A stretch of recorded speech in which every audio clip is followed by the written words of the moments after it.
আজকের ব্লগটি সকাল থেকে সন্ধ্যা পর্যন্ত সারাদিনে কী কী থাকছে দেখতে হলে চোখ রাখুন ইউএসএল ব্লগ পেজের সাথে।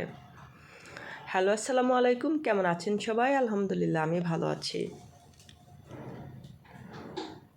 আসলে অসুস্থ থাকলেও কিন্তু আলহামদুলিল্লাহই বলতে হবে, কারণ অসুস্থতাও কিন্তু আল্লাহর পক্ষ থেকে,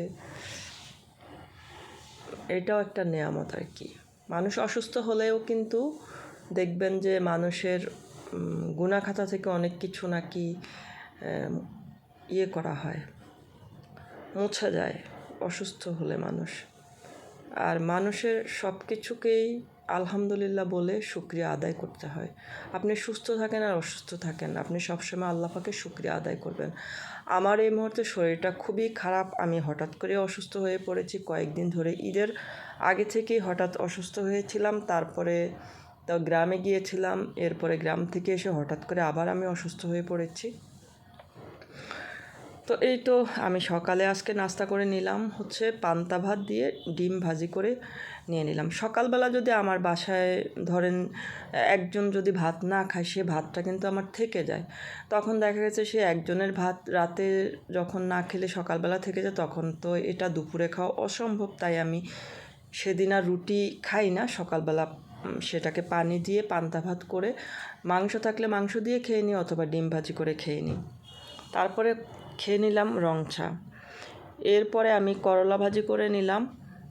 আর করলাটা কিন্তু একদম মেডিসিন মুক্ত ছিল, নিজস্ব মানে করা আর কি, লাগানো গাছের।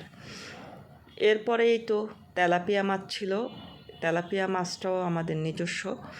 তারপরে এটাও কিন্তু সার মেডিসিন মুক্ত।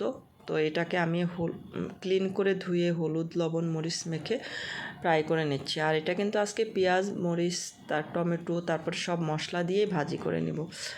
তারপরে মাছটা যখন প্রায় হয়ে গিয়েছে, এরপরে আমি পেঁয়াজ কাঁচামরিচ আদা রসুন জিরা ধনিয়া সব মশলা একটু দিয়ে টমেটো দিয়ে সব মশলা কষিয়ে মাছ দিয়ে তারপরে সব কিছুর সঙ্গে মাছটাকে একসঙ্গে পানি দিয়ে ভাজা ভাজা করে নিয়েছি। এই ভাজিটা কারা কারা পছন্দ করেন অবশ্যই জানাতে ভুলবেন না। এরপর আমার ভেন্ডি ছিল কিছু, ভাবলাম যে ভেন্ডি কিন্তু অনেক দিন থেকে গেলে এটা কিন্তু শক্ত হয়ে যায়, বাতি হয়ে যায়। তারপরে ভাবলাম যে ভেন্ডিগুলোকে ভাজি করে ফেলি। এই তো কেটে নিলাম পাতলা পাতলা করে, এরপরে ভেন্ডিটাও ভাজি করে নিলাম।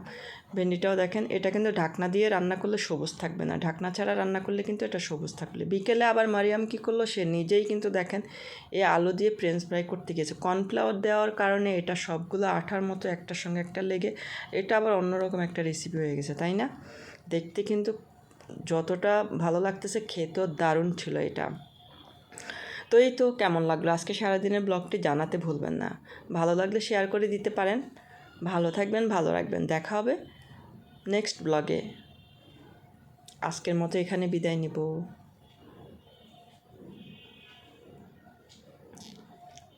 আল্লাহ হাফিজ।